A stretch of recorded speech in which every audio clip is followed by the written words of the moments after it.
Hi நண்பர்களே, எல்லாரும் எப்படி இருக்கீங்க? நம்முடைய பள்ளி கல்வித்துறை சார்பாக ஒரு அறிவிப்பு நம்முடைய உள்ளத்தை எல்லாம் திடுக்கிட வைக்கும் விதமாக ஒரு அறிவிப்பு வெளியிடப்பட்டது.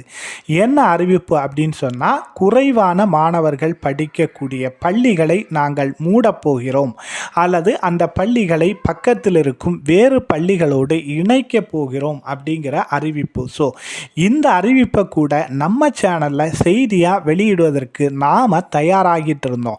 ஸோ அந்த நேரத்தில் பள்ளி கல்வித்துறை சார்பாக மீண்டும் ஒரு புதிய அறிவிப்பு வெளியிட்டது. என்ன அறிவிப்புன்னு சொன்னால், குறைவான மாணவர்கள் படிக்கும் பள்ளிகளை நாங்கள் மூட மாட்டோம் அப்படின்னு சொல்லிட்டு பள்ளி கல்வித்துறை இயக்குனர் சார்பாக ஒரு அறிவிப்பு வெளியிடப்பட்டுள்ளது. அது என்ன அறிவிப்பு, எப்படிப்பட்ட அறிவிப்பு, எதனால் மூட மாட்டோம் அப்படின்னு சொல்லி அனௌன்ஸ் பண்ணாங்க அப்படிங்கிறத நாம் நம்முடைய சேனலில் தெரிஞ்சுக்கிறதுக்கு முன்னாடி நம்முடைய சேனலை கட்டாயமாக எல்லாரும் சப்ஸ்கிரைப் பண்ணுங்கள், உங்களுடைய ஆதரவை தாருங்கள். தமிழகம் முழுவதும் தொடக்க நிலை, நடுநிலை பள்ளி, நடுநிலை பள்ளிகளில் கட்டாய கல்வி உரிமை சட்டத்தின்படி நிர்ணயிக்கப்பட்ட எண்ணிக்கையை விட குறைவான மாணவர்கள் உள்ள பள்ளிகளை மூட பள்ளி கல்வித்துறை திட்டமிட்டிருந்தது.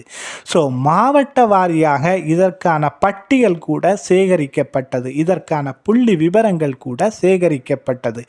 முதற்கட்டமாக கள்ளக்குறிச்சி மாவட்டத்தில் 32 பள்ளிகள் மூடிவிட்டு அங்கு படிக்கும் மாணவர்களை அருகிலுள்ள வேறு பள்ளிகளில் சேர்க்கலாம் அப்படின்னு கூட முடிவானது. ஆனால் இந்த முடிவை, இந்த பள்ளிகள் மூடக்கூடிய இந்த முடிவை நாங்கள் கைவிடுவதாக பள்ளி கல்வித்துறை ஒரு அறிக்கையை வெளியிட்டுள்ளது. இந்த அறிக்கையில் அவங்க என்ன சொல்றாங்க அப்படின்னா, அரசு மற்றும் அரசு உதவி பெறக்கூடிய பள்ளிகளில் நேற்று வரை 2.19 லட்சம் பேர் புதிதாக சேர்ந்துள்ளனர். 1ஆம் வகுப்பில் மட்டும் 1.88 லட்சம் பேர் சேர்ந்துள்ளனர்.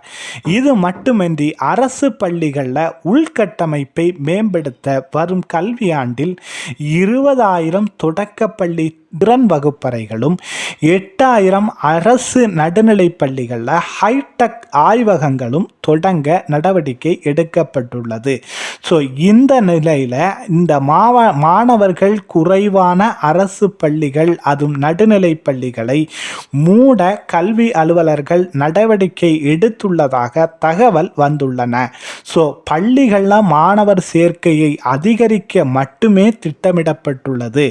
பள்ளிகளை மூட ஏதும் திட்டம் எங்களுக்கு இல்லை அப்படின்னு சொல்லிட்டு பள்ளி கல்வித்துறை அதிகாரிகளுக்கு நீங்கள் இந்த விஷயத்தில், இந்த பள்ளிகள் மூடக்கூடிய விஷயத்தில் எச்சரிக்கையுடன் செயல்பட வேண்டும், எந்த பள்ளியையும் மூடக்கூடிய திட்டம் தற்போதைக்கு இல்லை அப்படின்னு சொல்லிட்டு தெளிவாக குறிப்பிட்டிருக்காங்க. ஸோ நம்ம பக்கத்தில் இருக்கிற எந்த ஒரு அரசு பள்ளியும் மூடாமல் இருந்தால் அதுவே பெரிய விஷயம். பட் மூடாமல் இருக்க நம்முடைய சேனல் நண்பர்கள் என்ன செய்ய வேண்டும் அப்படின்னா, அந்த அரசு பள்ளி ஆசிரியர்களுடன் சேர்ந்து அட்மிஷனுக்கான பணியை, அதாவது மாணவர் சேர்க்கைக்கான பணியை இப்போதே ஆரம்பிங்கள்.